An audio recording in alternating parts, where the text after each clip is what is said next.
Selamat pagi Pancaran Kasih Depok. Bapak, Ibu, Saudara-saudara, dan anak-anak seluruh warga jemaat GPIB Pancaran Kasih Depok. Shalom, embun di pagi hari. Pagi hari ini kembali saya menyapa Ibu Bapak semua, saudara-saudara, dan anak-anak, di mana kita semua menikmati kembali hari yang baru.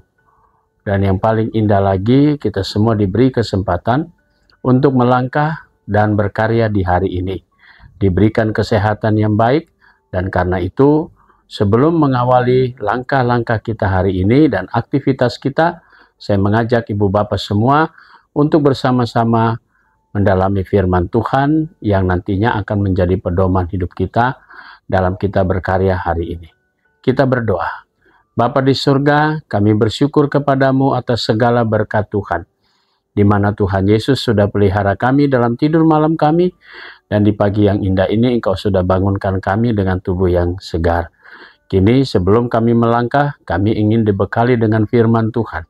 Karena itu karuniakan Roh Kudus-Mu yang menuntun kami, sehingga kami dapat mengerti dan memahami firman-Mu, dan firman-Mu menjadi penuntun pedomang dalam hidup kami hari ini.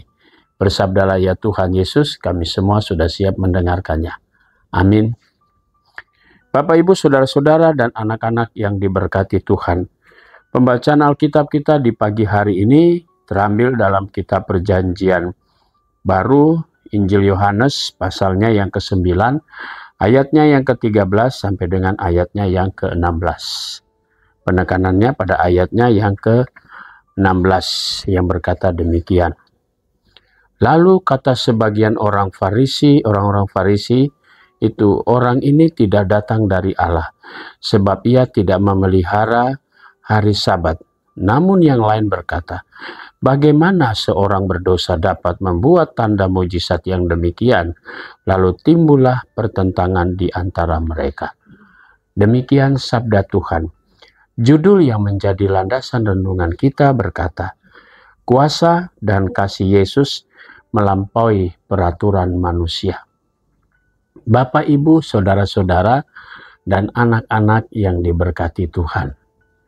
Salah satu dasar hukum yang dipakai oleh orang Farisi yang paling mudah sekali untuk mengklaim perbuatan atau satu tanda mujizat yang dilakukan oleh Yesus adalah pada saat Yesus melakukannya pada hari Sabat. Maka orang Yahudi langsung mengklaim itu. Dia tidak melihat apa kebutuhannya waktu itu.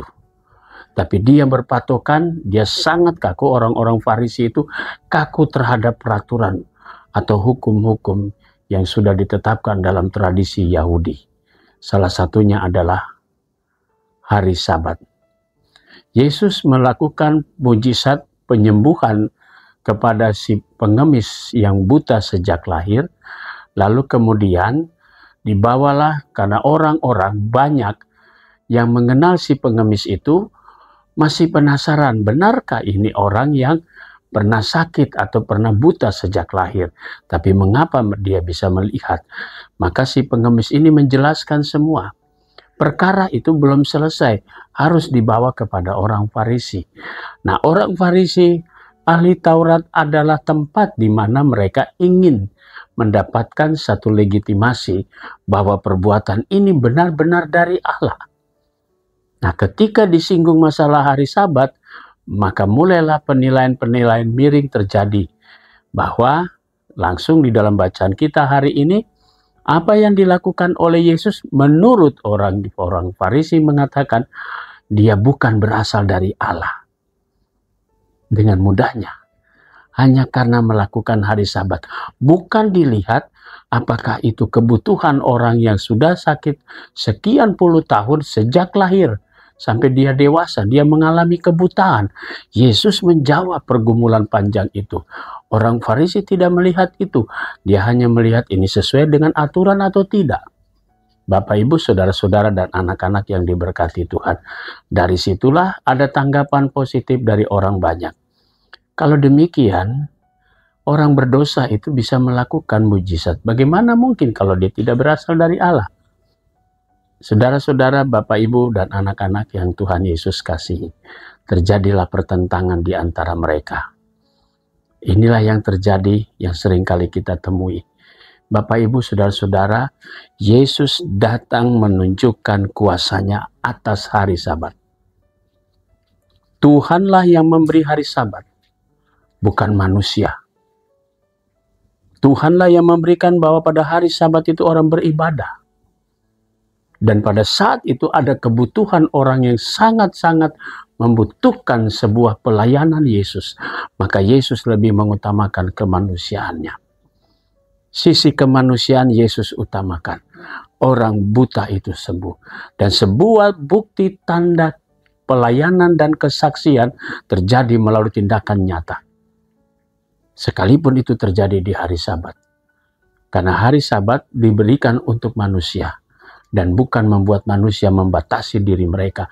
Atau Allah memberikan hari Sabat bukan untuk membatasi ruang lingkup seseorang untuk melakukan sesuatu. Dan karena itu Yesus membuka cakrawala paradigma berpikir. Ibu, bapak, saudara-saudara, dan anak-anak yang diberkati Tuhan. Hal yang seperti ini sebagai orang percaya kita harus mengakui bahwa Alkitab kita adalah penuntun hidup kita. Dan kita juga harus melihat apa yang bisa kita terapkan dalam hidup ini. Ketika saudara dan saya dipanggil untuk beribadah di hari Minggu, dan kita juga punya tanggung jawab di hari Minggu, mari kita laksanakan. Ada waktunya kita memberikan untuk Tuhan, ada waktunya juga kita memberikan aktivitas dan tanggung jawab kita dalam hidup bermasyarakat. Ingat, hari Sabat tidak membatasi orang untuk berbuat sesuatu. Yesus melakukan itu supaya banyak orang Farisi bisa memahami bahwa Allah bisa melakukan apa saja, Allah bisa berperkara apa saja, di hari apa saja, termasuk di hari Sabat. Karena Allah lah yang memberikan hari Sabat untuk manusia. Bapak, Ibu, mari kita lakukan, mari kita beritakan semua ini. Bahwa Allah adalah penguasa hidup ini. Dia memberikan hari-hari kita untuk beraktivitas, dia juga memberikan waktu kita untuk beribadah. Tapi ibadah yang sejati adalah bukan soal ritual saja, tapi ada yang aktualnya dalam bentuk tindakan yang nyata. Selamat berkarya, Tuhan Yesus pasti memberkati saudara dan saya. Amin. Mari kita satu dalam doa.